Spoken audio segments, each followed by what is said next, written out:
Hi, everyone. Welcome to Unchained, your no-hype resource for all things crypto.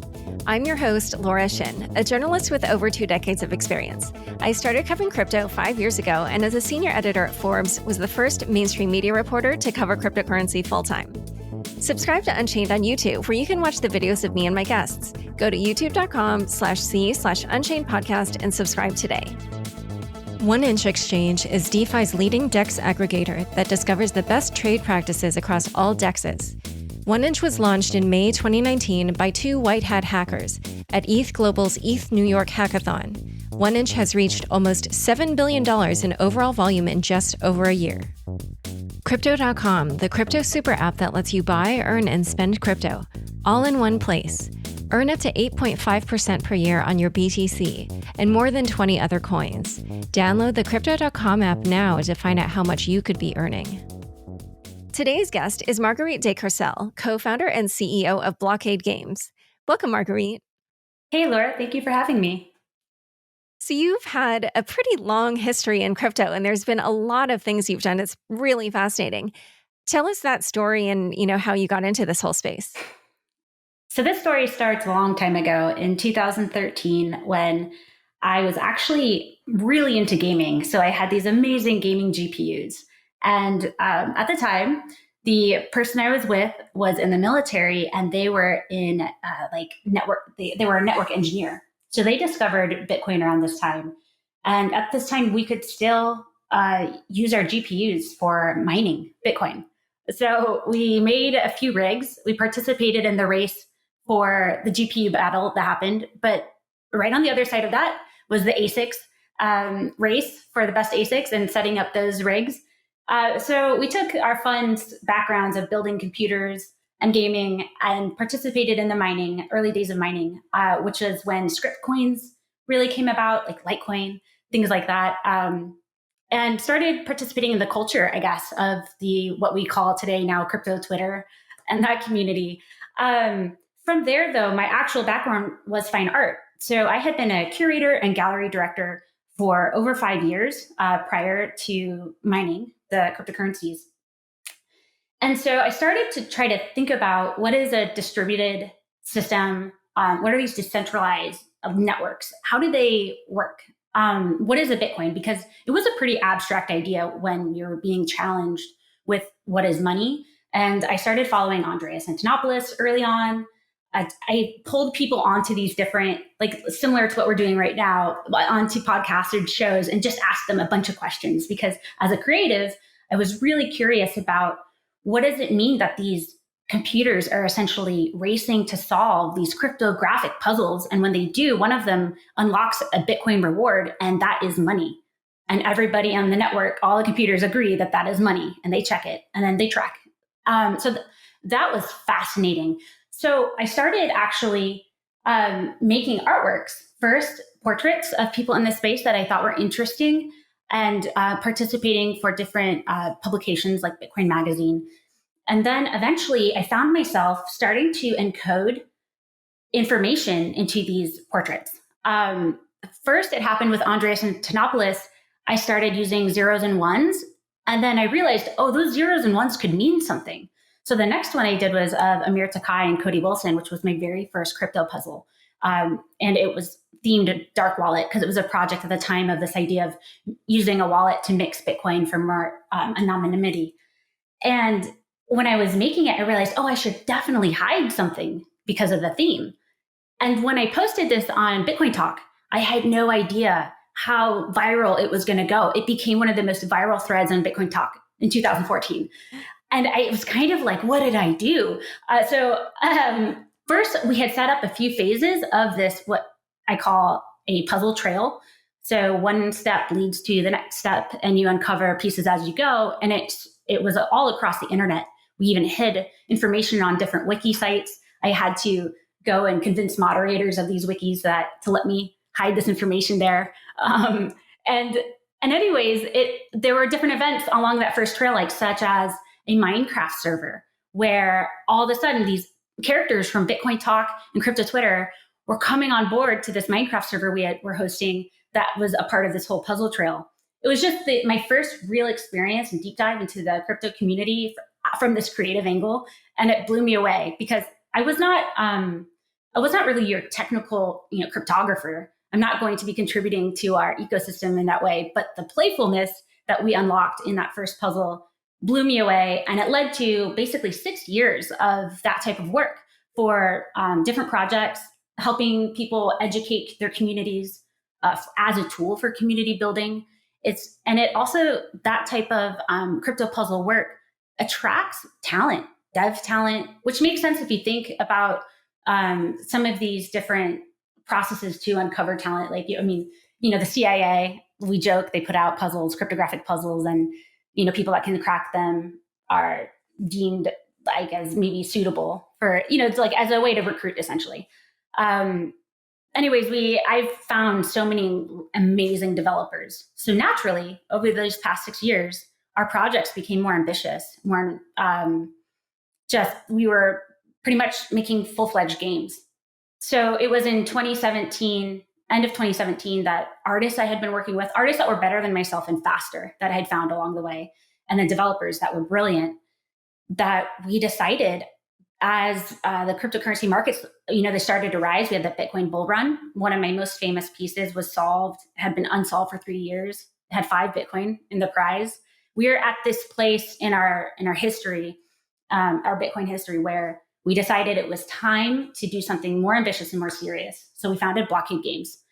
That is the game company and we've released multiple different projects along the way, but that journey of how we got to where we are today has been pretty fun and organic. My CTO of Blockade, his name is Ben Heidorn. He was getting his PhD and in computer science and security, and I managed to talk him out of it. He only had 1 term left. And I was like, Ben, you don't really need to finish this PhD. What we're doing is so much cooler. And ever since then, anyways, Laura, that's been that journey here in a nutshell. And we can talk more about those different projects under Blockade Games if you'd like to. Yeah, well, so just one thing I wanted to clarify about the puzzles. Was it that once they solved the puzzle, then it would give them the private key that would enable them to take the Bitcoins locked in it? Yes, that's usually the final step. So along the way, you might get hints about how to uncover the private key when you get it. But it's going to be information that's, encoded, it's been shifted, there's a cipher key required. There's all these little pieces that you collect along that whole trail that when you get to that final string of information, you'll know, hopefully, how to uncover it. And then for that one puzzle that was unsolved for 3 years with the 5 Bitcoins in it, how much money was it worth in US dollars when you put that money in? And how much was it worth when the person finally solved it? I believe Bitcoin was about $120 a Bitcoin when I loaded it. And then, let's see, when it was solved, the sum was 50,000. And at the peak of that, it was worth 100,000. So when it was worth 100,000 was when this whole wave of reinterest came around it. And it was a couple, actually the group that solved it, they had worked on it pretty much for 3 months. And I knew that it was close to being solved. I watched it being like on the Bitcoin Talk thread. People were really close, but then they just would talk themselves out of it. Like, oh, I'm never going to be able to solve this. So it sat really close to being solved for a while. But those developers who actually did that, they went on to, I don't know if you're familiar with the Pineapple Fund. I am. That's the person who, at the height of the bubble, just decided to give away roughly $86 million in Bitcoin because they had more money than they really knew what to do with. Exactly. Yep. An amazing individual. And they reached out to me when this puzzle was solved and asked if we would do more work like this if they contributed funds for us. So that's when, about that time, February 2018, we made Pineapple Arcade, which was, we have since taken it down, but it was all these different arcade games that were crypto themed, such as a Pac-Man, but it's actually the Bitcoin chasing, and then we had a Monero, a coin that would disappear. So we played around with remaking a lot of these old classic games, but they had in them cryptocurrency prizes So if you played a certain way or you figured out some Easter eggs, just like the old 80s games, a lot of times they had Easter eggs, you would unlock prizes. And then actually the Pineapple Fun person himself created his own trail that was an in real life puzzle hunt that started from the arcade and then led people running around Australia to win some Bitcoin, which a lot of people don't know this story, but there were people that went to the extent of hiring people in England, hiring people through like almost a Craig's ad the version to get people in Australia to go run around in national parks in the middle of the night and look for these landmarks. It's just, our space is really wild. I love it. I love it. So one other thing that you did along the way was plasma bears. And so why don't we just kind of fill in a little bit more of the history, and then we'll get to Blockade Games and Neon District. Yes. So plasma bears actually came after Pineapple Arcade. It was, as we were exploring, how would we build what we're working on right now, which is Neon District, as we were really trying to wrap our heads around what we wanted that to be, the user experience. And one of the number one things was a free-to-play blockchain game so that it could be open and inclusive. So Plasma Bears was basically, we tried to come up with a really fast application that we could build, web-based application that took some of these bigger picture ideas to just test them out and see what kind of tech stack would be required to build the larger version, which was Neon District. So Plasma Bears is essentially it's like a Build-A-Bear, if you imagine a Build-A-Bear, but it's 5 separate NFTs, non-fungible tokens. The head is one, there's 2 arms, 2 legs, and then the belly. We worked with artists in the crypto space, which back then, places like Super Rare and Known Origin were still just kind of coming together. This was also in 2018, in the end of 2018, early 2019. But I reached out to these different artists because a lot of them did really neat texture work, like GIFs or GIFs. And we then basically skinned the bear parts with these GIFs made by these different artists. So we made a huge library of those skins. So you could have aesthetically different looking bears. There were whole sets, but there was this game of trying to complete the set if you wanted to. But then you would take these bears on a text adventure. And as you played the text adventure, you would receive like bear parts that had better stats. So they had a breakout of their agility, strength, things like that. That's associated with each bear part. So you were basically leveling up your bear a piece at a time so that when they would go on these text adventure missions that were rated by difficulty according to the different stats. Yeah. So it was neat because the bears also had personalities. So if you had mostly sad bear parts, your bear all of a sudden would be an animated sad bear on your webpage. And they were fun to gift. So this was all free to play. So we had people that were children all the way to like my parents and other people's grandparents able to go to this web game.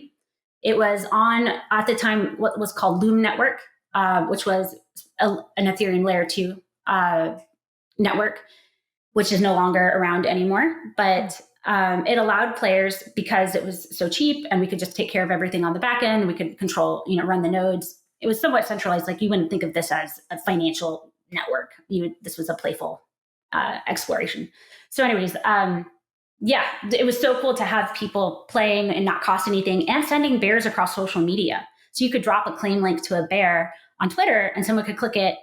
And then to own it, all I would have to do is put in basically a username password and that bear would be in their inventory. And then we had a gateway where you could send those bears out to Ethereum.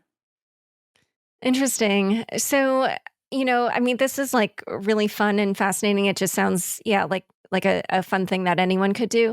But obviously you're using blockchain technology for a reason. So what problems exist in gaming that you think blockchain technology can solve?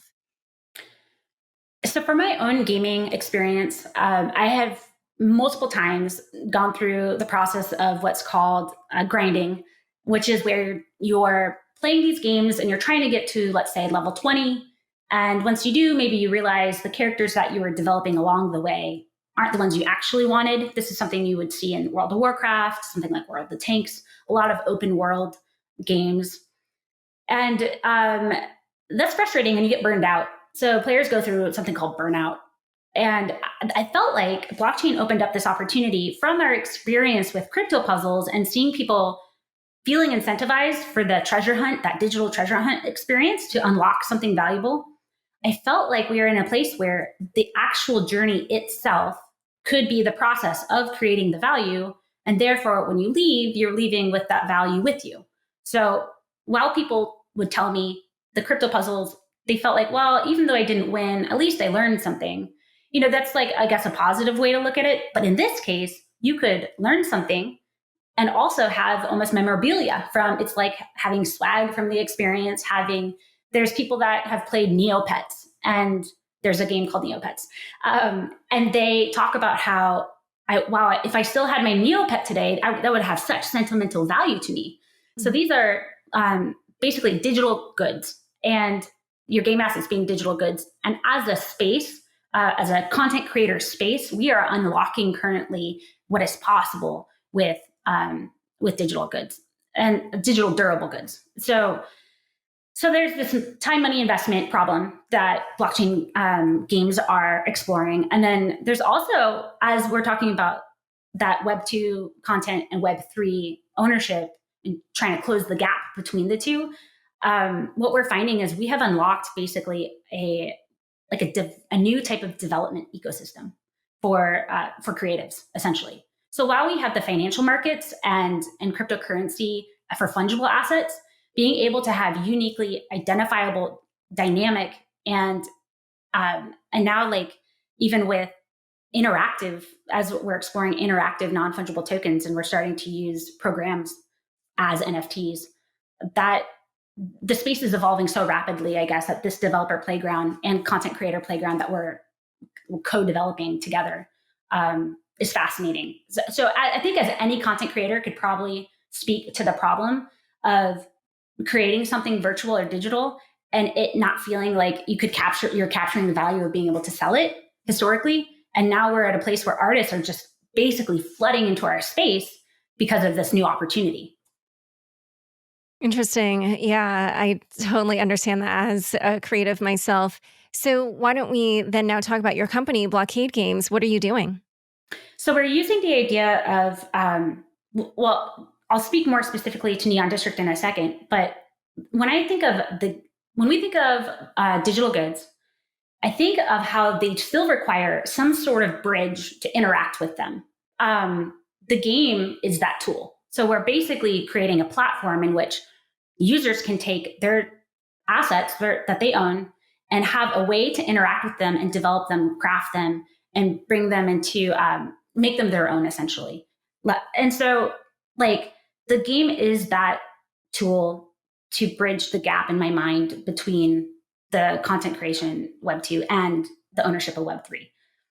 The blockchain part of the game is actually just the fact that you own these assets. They live on the distributed networks. What we wanted to do with that was create Neon District, which is a cyberpunk role-playing game. Think of Final Fantasy VII, any Final Fantasy game really, or Zelda.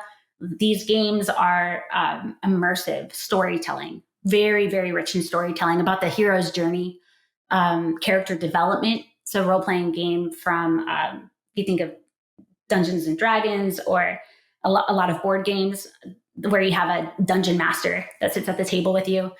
There's an emphasis on story and being immersed. The other part with the games, though, is the art. So even like Final Fantasy as an RPG really broke the ground as far as beautiful art and games together. So Neon District wanted to tie, since our community, our crypto community seems to resonate really well with cyberpunk and that sci-fi genre, we wanted to make it really rich and beautiful. If you've ever read Snow Crash or Neuromancer or like any of these classic sci-fi books, it has this gritty, edgy feel to it. And it's very colorful. So we spent a lot of time actually developing. We have over 10,000 art assets that you can use and craft cyberpunk characters. And you can swap out the different components. Like I was talking about Plasma Bears before, where it's 5 different NFTs that you compose into the bear. It's similar with these cyberpunk characters, except they're much more complex as far as their character class, meaning the types of characters they are and their role they play in your gameplay. So we've unlocked not only that artistic composing part, which I'm very passionate about just with my own background, but also the ability for player versus player and taking these assets that you own, showing them off against another player. So what we see on December 15th is, for the first time after 3 years of development on this game, you will be able to invite another player to play against your own characters. And you're going to be learning how the game mechanics and everything work. There's a lot to the actual game mechanics of Neon District, such as there's card games involved, there's your characters' attributes. But the most exciting part is it has active animation, it's active gameplay, which is pretty big. There's not very many PvP active games in blockchain. I don't actually know if there is one at the moment. They're usually passive. Okay. Yeah, this sounds really interesting. One thing I was wondering is you talked about kind of like certain complex things that you could do. And I heard an example that you gave on another show about the dungeons. Can you walk us through that and how, that's kind of like a uniquely crypto thing where, do you know what I'm referring to? Which part of the dungeons? About how you can create these contracts that people have to sign when they start, and then, well, so I'll just say it. You were saying that basically you could design your own dungeon and you could have some kind of stipulation that, if the other person loses, then they have to forfeit all their assets. Yes. So in the future, I imagine that we could do something. Oh, it's not part of the game now. Not currently, okay. But it is something that's on our minds about how we can, for example, right now you're going to have the PvP rollout, and then Q1 you're going to have the campaigns, which is basically it's kind of like a dungeon sort in that way, but it's player versus computer. So we've set up the story, we've set up everything you're going to experience and the drops. We are basically acting like the dungeon master. But beyond that, there's opportunity for players to collect backgrounds, art, different components, land, and pick plots on grounds, establish what would be considered a raid. So if you're familiar with World of Warcraft, again, any of these open world RPGs, set up a raid in which you can create a boss character who could hold the center of your dungeon. You can drop monsters. You can customize and define the experience. You could set the rules, and then you could place bounties. So people could see what prizes they have a chance of winning if they go and explore this dungeon. But there could also be stakes placed, such as, but if you lose, this is what you're going to lose. And it would be something where if you agree to that contract, that asset, that whatever you've risked, would probably go into escrow. You would play the game. If you lose, you would lose that asset in escrow. You don't have to do it that way. You can do it so there's much less at stake. But the idea that we can do that is pretty fun. And I am someone that loves the idea of permadeath with these game characters. So if you tell me that there's an opportunity to go do something high risk with my game characters that I have maybe crafted and spent a lot of time on, when I lose one, it's going to be devastating. But when I win, it's going to be amazing. And I think this is emotionally, you would have to sign something away that says, you're not going to cause trouble if you lose. But but I think the emotional feeling, even when I play, there's a game called Darkest Dungeons.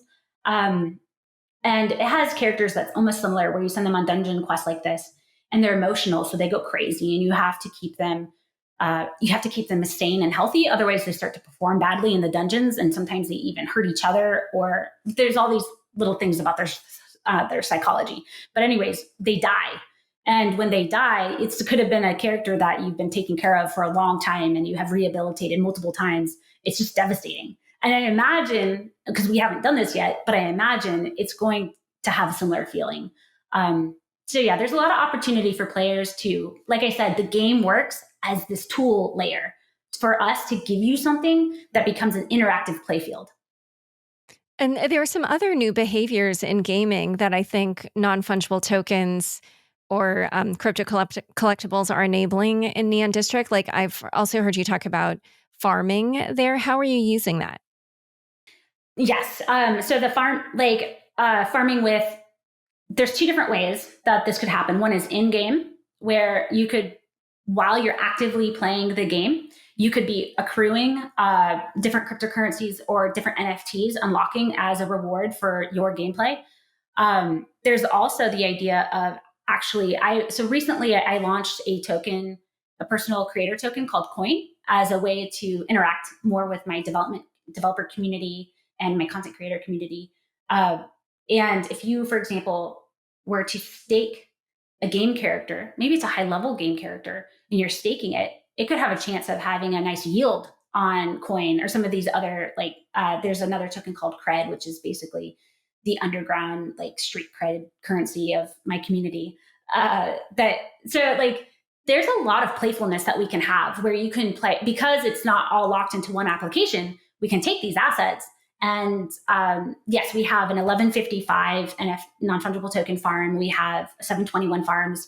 We really just have knobs and leverage to pull and play with as far as giving gamers new opportunities to explore what they can do with their assets. And so just explain the difference between an ERC-721 versus 1155. So a 721 is its own, is the contract, whereas the 1155 NFTs all exist within the contract. So they are not uniquely identifiable as the same way as a 721 is. They are consider 1155 a batch. Oh, okay. Which is better for developers in a lot of ways for just resource management. Okay. And you've also been doing some fun things with NFT farming and sharding, which sort of marries NFT with DeFi. Can you explain how that works? Yes. So there's an exchange called NFTs exchange, and what it's being used for is taking things like high value game assets and high value art assets, basically anything that's an NFT that's considered high value. And the sharding is basically, it gets sharded into ERC-20. So the ERC-20 becomes a fractionalized representation of the NFT. What we did was we created a farm where you can stake Coin, Cred, or if we were working with a partner, right now it's RNG, which is Richard Kim from Galaxy Interactive's community. It's like a gaming focused community. Anyways, they're staking too right now, but we switch that out sometimes. Anyways, you take these tokens and you can stake. And what you're yielding then is this ERC-20 fractionalized representation of the NFT. And when it's complete, then what happens is we turn on the shotgun clause. The shotgun clause means that anyone that now owns one of these shards can make a bid on the entire asset. And what will happen is that will price their shards. So if I own 10% and I've put a 1 ETH bid, then my assets are proportional to that. So if someone wants to they can either buy my shards off of me, or they can counter my bid. And we've seen some of that activity, but what we found is because of the nature of how involved it is, it's what I would call inventory management with when we were doing a high turnaround of the different farms and the different pieces, that we're going to focus more in the future, longer farming times with higher valued pieces, so that it's really something that people want, which is, I love the concepts and they're very cool, but we're still really early. So right now it's definitely experimental. But yeah, it's something to pay attention to, because fractionalized ownership of NFTs, if you think about, this in regards to the Mona Lisa or something else, art, historically, then we saw an Axie Infinity asset. One of the Axies started out at a 40 ETH valuation prior to being sharded. And then the bidding war for that Axie went on beyond 140 ETH. I don't even know what it finally settled at, but pretty wild how it became a whale game, essentially. Well, yeah, that's what I was wondering about. When people can just buy their way into highly skilled players or owning valuable objects or into high levels of play, how does that affect the dynamics and the fun of playing the game? Or how do you kind of account for that in your game design? Absolutely. So actually, historically, there's having open economies in games is it's something that big game companies stay away from because it's so hard to do. So it's not, if you talk to, let's say, Fortnite, Epic Games, Tim Sweeney, the CEO of Epic Games, it's not necessarily because they're not doing blockchain because they don't believe in the technology. It's because it's a very hard, difficult thing to do.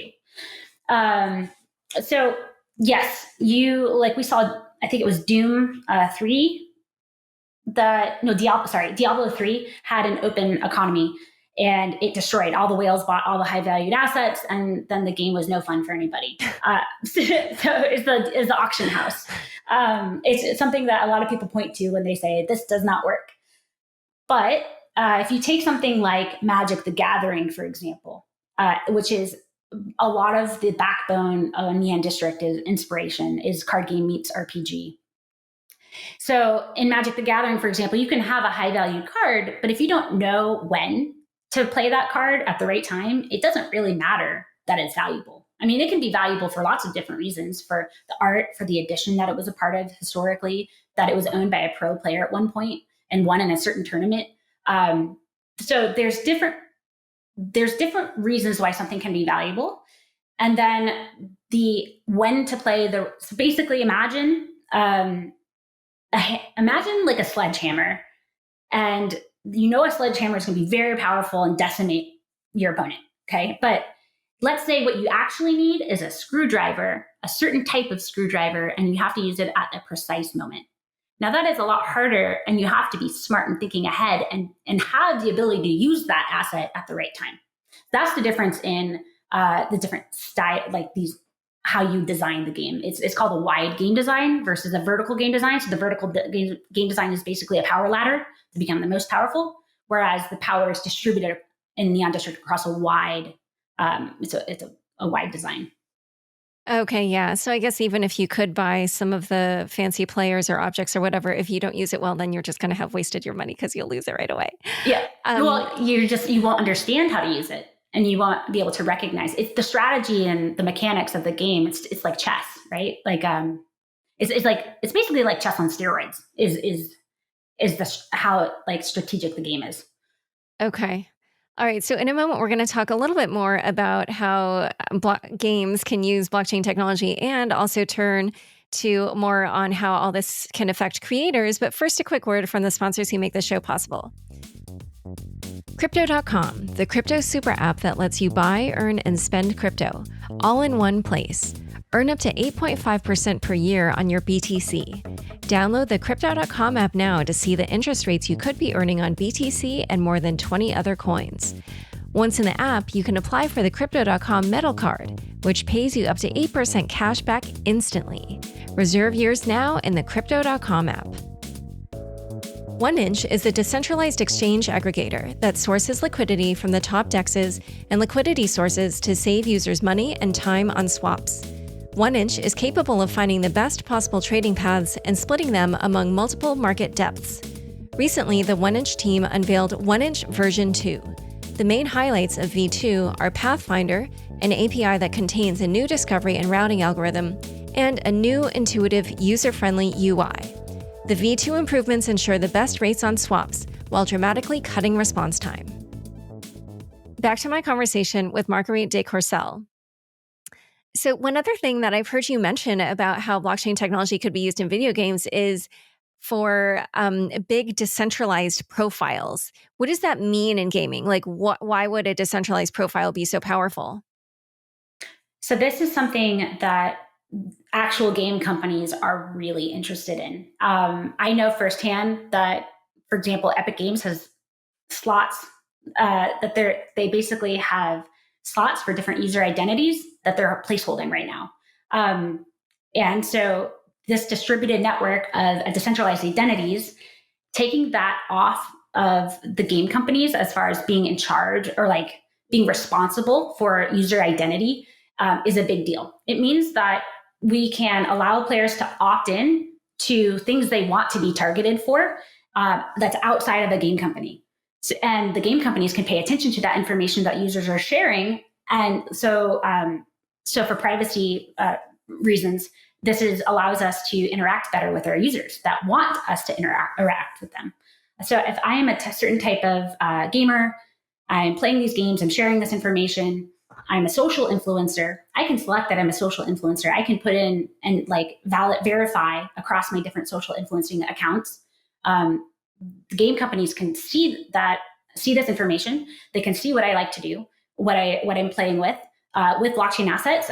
If I'm sharing that information, you can see what types of assets they have. Game companies can target you as a user and give you other opportunities that almost as gifts. One, it allows us to find our users better, or different types of users better. So those are the different reasons why decentralized identities are exciting, and profiles are exciting. And so are you trying to angle Neon District or any game that you create through Blockade Games toward crypto people, or are you trying to draw in regular gamers who would then have to be introduced to some of these new blockchain enabled concepts like NFTs and farming? And if so, then how do you introduce those concepts to them? So originally the vision was to just drop a game to the mainstream market and let them uncover that it was a blockchain game. But what we've since actually decided to do, since we developed such a core crypto community, is we are going to use that audience first and foremost, as we basically iterate on top. So instead of waiting for the entire game to be done with all the features, which would be needed for a public release for mainstream gamers, you would need to have all their normal things they would expect in a game. With the cryptocurrency gaming community, we can actually release earlier. So we're releasing early, and we're going to be adding those features as we go, but off of what our users want.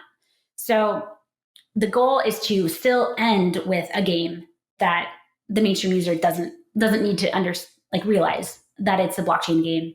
But we're going to go ahead and start with our cryptocurrency community that we've already cultivated. But for just a regular gamer, do you feel like there will be a learning curve for them? Like, oh, now I can sell this, valuable sword that I earned, or do you know what I mean? Like, or do you think it'll just be pretty natural and easy for them to get those concepts? I think going for right now, for this next year at least, there is going to definitely be a learning curve. There's gonna be this whole, we need to have the magical moment that happens for users to be like, that might, if you can think back to the first time you sent a Bitcoin, right, to somebody else, and it actually, maybe you actually paid for something with it a long time ago, and you're like, what did I just do? We need that same experience for the gamers and this content. So being able to have this sword and sell it, and now you have your first cryptocurrency, and maybe you actually didn't spend any money to get it. Maybe it was literally just your skill set that allowed you to cultivate and craft this piece. Maybe it's a sword, and you go and you sell it. So in Neon District, we can cover your backend transactions. So we can get you to the Ethereum mainnet, since we're on a layer 2 solution at the moment, without you actually having to have cryptocurrency. But maybe you have to spend, cover something for the transaction. It can also be your in-game currency that you have just accumulated along the way. So you make this transfer to Ethereum, and now that marketplace will prompt you to have your MetaMask wallet or whatever wallet you'd like. So that whole onboarding marketplace process, at least for this year 1, year 2, we will love to have our own marketplace enabled and people to just trade directly from the application itself. But regardless, my point is the magic moment of being able to trade that asset that maybe you never put any money into other than your gaming skill and your time, and get your first cryptocurrency. And if that's the way you get your first cryptocurrency, I think that's going to be such a hook for people to understand these economies we're creating. Well, so you mentioned that you're on a layer 2 network for Ethereum, and that was something I was going to ask you, because obviously one of the biggest problems in crypto sort of generally, but especially in Ethereum right now, is and in particular for, these smart contract type transactions, is the scaling issue, bumping up against the throughput on some of these chains. So what blockchain are you using? And is it something where if your game takes off even as much as CryptoKitties probably could have done it, because it was limited by Ethereum, it didn't really grow as much as people thought. But if it were to take off as much as CryptoKitties might have, then will your blockchain that you're currently on be able to handle that? So I was actually just talking to Ben, Blockade CTO, this morning, and exploring about like, okay, so what if we hit a million users, a million daily users? Like, what would it look like? And you're still going to have scaling problems. This is not like a magic solution. It's optimized so that 7,000 transactions per second for the Matic network, which is what we've landed on. And it's also, there's still the opportunity though as I'm sure you've been following with Ethereum too, with optimistic rollups and how successful those are. So if we hit a place where we start to bottleneck because of transaction scalability, we can explore doing something like a rollup as well. But I really don't think that's going to happen in the immediate future. So with the 7,000 transactions per second that we'll have on Matic, we have the ability to have a pretty robust, vibrant game with lots of users. And why did you select Matic? You said also that it was very easy to connect to Ethereum. So how does that work? Yes, so we have both. Matic has their gateways. We have gateways to Ethereum. It's very cheap. It's like something like 1/10,000th the cost of making a transaction on Matic than it is Ethereum. They match their addresses, so your Ethereum and Matic address are the same, and it's also it's 100% EVM compatible. So if you're an Ethereum developer and you wanted to build on Ethereum and you feel like you're somehow being bottlenecked because of Ethereum, or it's too expensive or the user experience isn't what you really wanted it to be, Matic was a solution for us to get all of those things we wanted and still have all the benefits of Ethereum, essentially. So it works right now as a layer 2, which is, I guess, in my mind, it's probably the most successful layer 2 currently. And how does having these different blockchain technologies in the game affect the business model of Blockade Games as opposed to a traditional gaming company? So we can take cuts from the secondary sales across as these assets trade over time. There is, the question of, yes, we're not a walled garden where we're going to be reaping the benefits of the rewards of all the sales. But that's also, like we were talking about, the new content, this new developer ecosystem, where when you build very robust communities that are rich, and so in our case, it's going to be rich in story and art and also just the experience, what happens is developers come and build supporting basically experiences for these assets. And they do this because there's a lot of these indie game developers are very highly experimental, and they're not doing it necessarily for the money. They're doing it just to see what happens and because it's fun. And here's a community they can interact with that's established, and maybe they really resonate with the genre. So the open developer ecosystem that this unlocks is something that hasn't really been explored yet. You can look at examples like Minecraft and other games that have developer ecosystems. But in this way, like if, let's say I'm a developer and I have collected a whole bunch of a certain type of asset, I can build an experience around that. So now all of a sudden, those assets are more valuable. We saw that with CryptoKitties, where they took a certain type of cat. Some developers took a certain type of cat. They bought a whole bunch of them, and they created a racing cat game just for those cats. And so then the Dapper Labs team was like, what just happened? Why are these cats so expensive? and so like there's just a lot of opportunity for people when they own these assets to explore new business models themselves. We see the business models that are spinning up all over the place around content, from just being an artist. So things that don't even have utility at all, just from brand recognition and content creator recognition, assets are selling. I mean, I don't know if you've been paying attention to people like Beeple. Beeple, he's a pretty famous artist. His work is selling like crazy. He's a traditional concept artist. Definitely worth checking him out. There's the indie musician RAC, and yeah. he's teamed up with other. So since he's doing the audio, he's teamed up with other content creators, like the visual side, and they're selling these NFTs that, once again, they don't have utility. They're just collectibles. So when you think of game assets as actually being something with utility that are playful, like I would like to argue that I think it's going to be a stronger and more defensible ecosystem at large than what people anticipate. Hmm. And so this isn't like super germane to the crypto audience, but I am so curious. Do you think that traditional gaming companies will be disrupted by this technology, or do you think that they are just going to end up taking advantage of it and incorporating it into their existing games? I think that users are going to really enjoy the idea of asset ownership. And when they start to realize they can have business models themselves around games that they interact with. So if I am a Twitch streamer and people are dropping me game assets that now I own, and my audience is also participating, and I'm being gifted assets to give to my audience, my streaming audience. And as I interact with these assets, they become more valuable. So now people are buying them from me at a for a much higher price just because I played with them and they're my fans. That whole business is going to be something hard to pull people away from, especially as we see this. I mean, streamers and content creators are really taking off all on its own.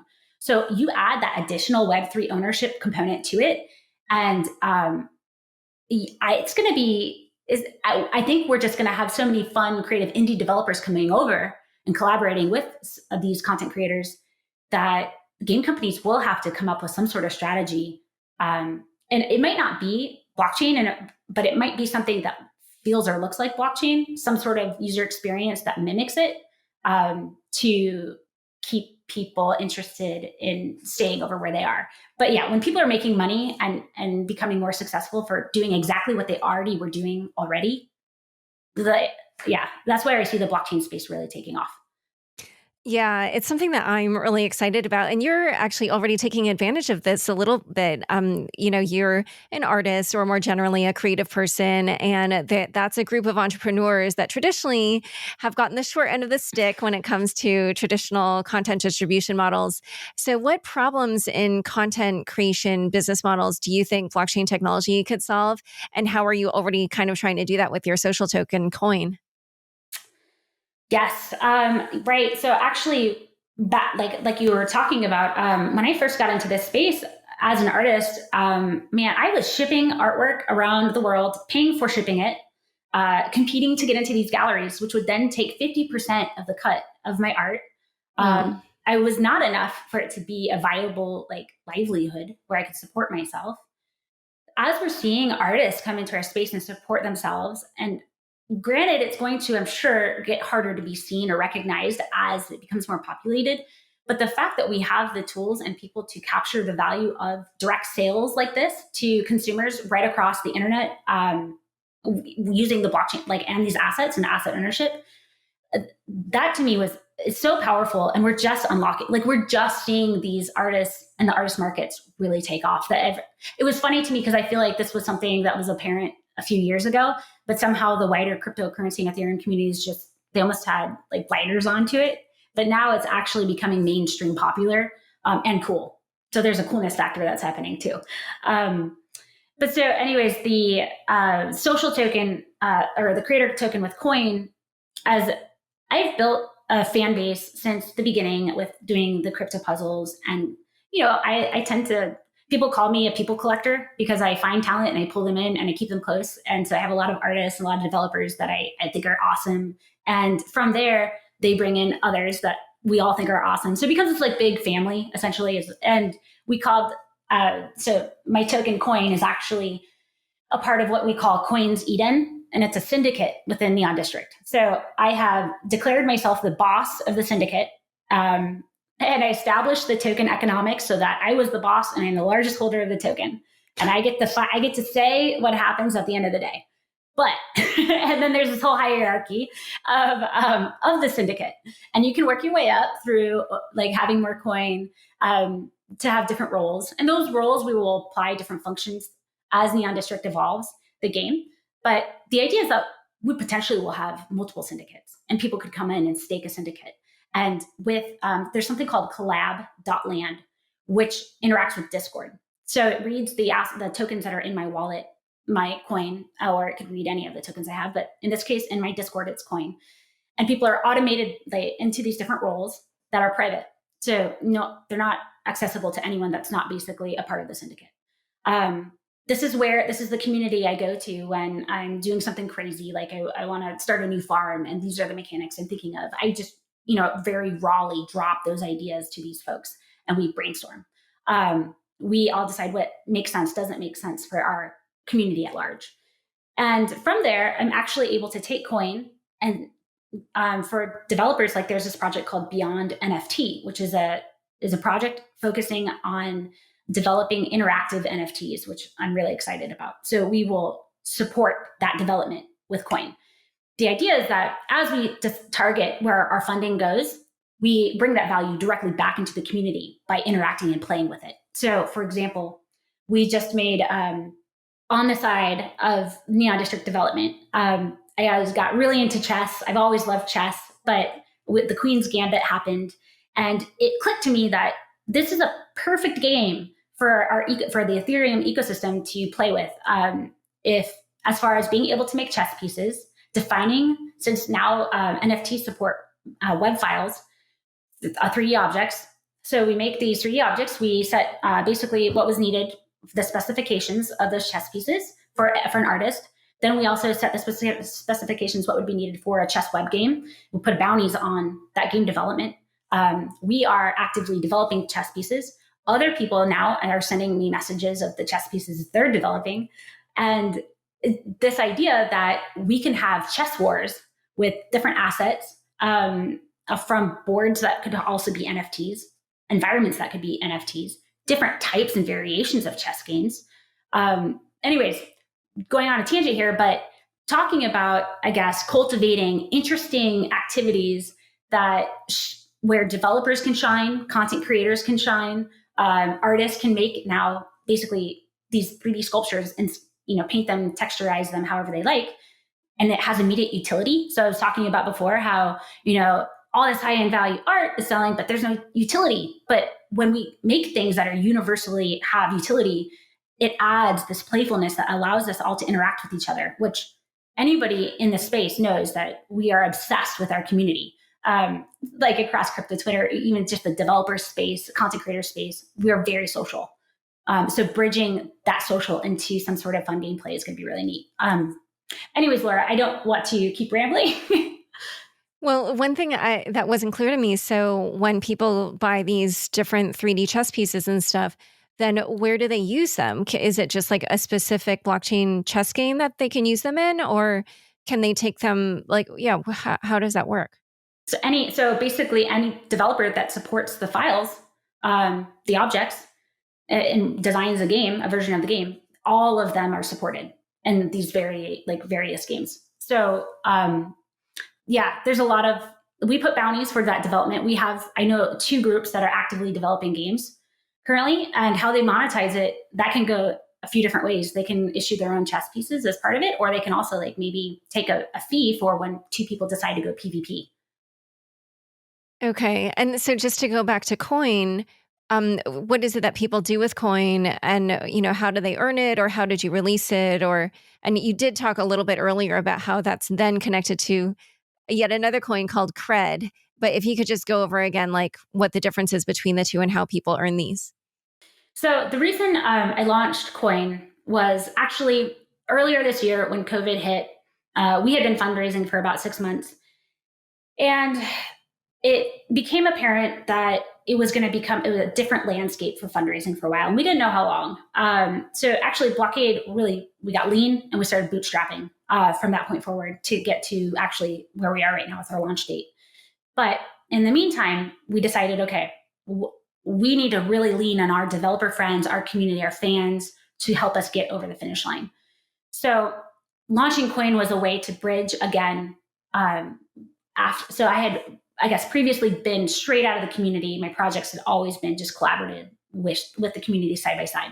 When we launched Blockade, it became this separation, and I felt it, and I actually didn't like it for 2.5 years, just almost like this wall of I can't really interact with my people anymore in the same way, because now it's there's just this weird dynamic about, well, I'm not hired for Blockade. I'm not there's a different conversation. So Coin allowed me as my individual self, not being under blockade, to reconnect with my user base. And what I did was what I said was, so you have to roll with the story because it is just basically abstract. But I minted an NFT, a representation of basically my brand identity, and then fractionalized it, so sharded it into ERC-20s. So from there, we distributed to everyone that was a longtime holder of, so a trophy holder, which is people that have historically solved my puzzles across the years. They have something that's called a trophy. To a key, a founder's key, a Neon District founder's key. So we had some distribution in that regards. And then I sold crypto puzzles. I made a series of crypto puzzles that you had to own the crypto puzzle in order to have access to the experience and to solve it. And then it had a pretty large bounty of coin associated with it. From those sales, I actually took the Ethereum and I seeded the Ethereum and coin pair on Uniswap. So, and we started out low. It was actually 10 cents a coin when we launched the market at that price. And then the market naturally just went up to 30 cents a coin. And from there, it has fluctuated, quite a bit. But the whole, I guess the exciting part about that is it's now allowing the success of everything we're doing, what the community does, what I do. If Blockade will accept coin, it becomes this like ecosystem where everybody can share a little bit more directly in the success of things we're involved in. And when we decide to basically incubate different projects and they want to stay a part of the ecosystem, that value comes back to us. So with the cyberpunk genre intersection that I sit at with Neon District, in this past year with Coin, I've actually been connecting with a lot of cyberpunk type content creators, both audio, like in music styles that are associated, like synthwave, different art styles like that. And we've actually made now a more robust cyberpunk community of these types of content creators, who have accepted Coin, who now want to work for Coin, and also just have found different people, I guess, that we resonate more closely together as content creators. All of this I see as a major win for as we're rolling out Neon District, because the idea of Neon District is to have a very rich developer and content creator community around it so that we can explore all these and keep playing and being experimental about what is possible with NFTs. And you also have something called coin artist liquidity mining, which translates to CALM. What is that and how does that work? So in order to keep our, so there's enough liquidity for us to basically sell, if we need to, some coin to pay for development for other, for whatever projects we want to support. We are allowing people that want to support the community and efforts, basically to become a liquidity provider by providing Ethereum and coin to the Uniswap pool, the pair. And then they receive what's called a liquidity provider token. That's proof that they did this. They bring this over to coinartist.io, where we have the liquidity mining initiative. So you stake that token, and then what you're earning back is a percentage over time of coin and also a bonus token called cred.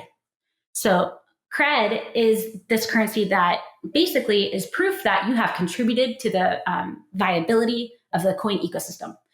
And what we do with cred is across our different stores, such as the chess store, such as Neon District assets, basically cred holders can just place an offer in cred, and we generally will just accept it. We'll also have limited opportunities with cred. So for example, there's an asset called the Death Knight that is one of the most prized set possessions in Neon District as far as the cyberpunk outfit for this character. And there's a blade that's coming out, the Death Knight blade. So there's a few people, myself included, that has worked really hard to complete that set. There's not very many of them. There's only 25. There's going to be 25 of these blades.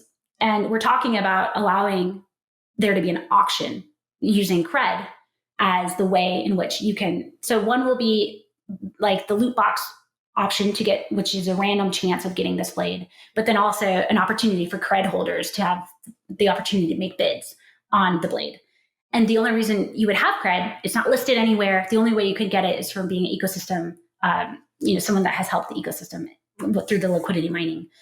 And yeah, so there's a lot of ways with the game, both the game company, through other exploratory projects we do, that we can really, I guess, honor the cred holders. And not only that, but cred holders are actually bartering cred with each other now with assets, which is pretty cool. So it has, like when I referenced before, it becoming like the underground currency. It is like the next level cool currency. Like if you're a cred holder, it's almost like, you're one of us.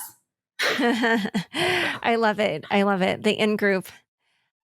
So I was so curious. I mean, you kind of talked about, just like your role as, a creator of the games, but then also your individual persona or just your individual relationships, frankly, in the crypto community. And I wondered, so when you switched from doing the games to offering this token, what was the reaction to that?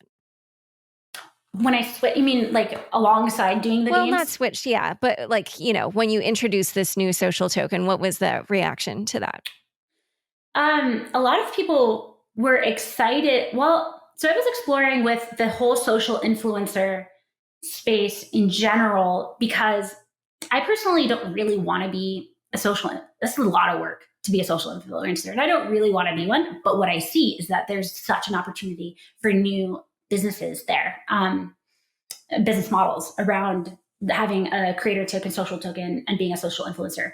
So I actually, the reaction was excitement, really. I would say that I had a lot of positive reaction. I think, if anything, I get in trouble sometimes when I push things too far. Like, if there's a red button, I'm probably going to push it sometimes. And there was a case of people just getting really grumpy on crypto Twitter about girls taking selfies and then tokenizing them or taking pictures of themselves. I just thought it was silly. So anyways, I had fun and did my natural trolling with that, where I would still, I would make it and still sell it. And there's a fine line there, that there's a lot to be discussed in that area, but social influence and what it should be seen as and how it should be marketed, that's a space that will be explored. But anyways, so the social influencer piece, though, I've taken that idea next level, where taking it off of me so much as being at the center and looking at people like Alex Botez, who actually is co-owner of the chess store Get Pwned, which is what we launched, which is what we're basically where we're minting these chess pieces from on OpenSea. She's a very accomplished chess player.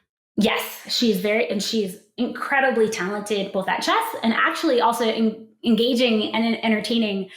She has a dynamic with her sister. They're both influencers. Her sisters, they're both gamers.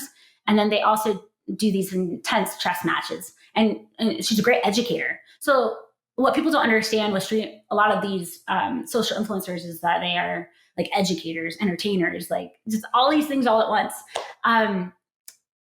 Her being able to give these chess pieces to her audience as a gift, us figuring out how do we do that? How do we bridge this gap with people that may not have a MetaMask wallet?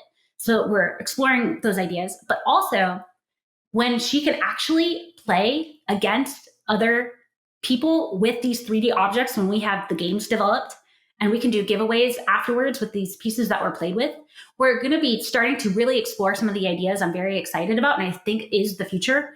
And I love that I was given this opportunity to work with her. I actually, it was funny because I was a fan of hers. And then I found out that Alex Atala, who's the CTO of OpenSea, and her went to school together at Stanford. So we were able to close that gap really fast as far as let's do this crazy idea. And I couldn't be more happy that she's been willing to explore it with us. Great. All right. Well, this has been super fun. Where can people learn more about you, Blockade Games, Neon District, Coin, Calm, Cred, and anything else you're working on? Yes. So things that are related to Coin are, coinartist.io is the site that has a sidebar that has information there. My Twitter, coin_artist, is probably where I'm most active.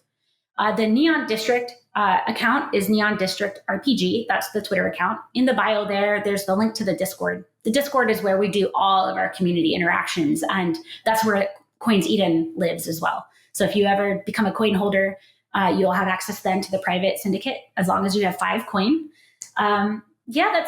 I think that's pretty much it. The game is coming out. The first phase of the game is December 15th, and that will be targeted. The first pass will be for trophy holders and Gaki holders. And from there, we will keep releasing invitations to folks that want to come play. Perfect. That is the day that this show comes out. So, yeah, I think people will be excited to play. All right. Well, thanks so much for coming on Unchained. Thank you so much, Laura. Thanks so much for joining us today. To learn more about Marguerite, Blockade Games, Neon District, and more, check out the show notes for this episode. Don't forget, you can now watch video recordings of the shows on the Unchained YouTube channel. Go to youtube.com/c/Unchained podcast and subscribe today.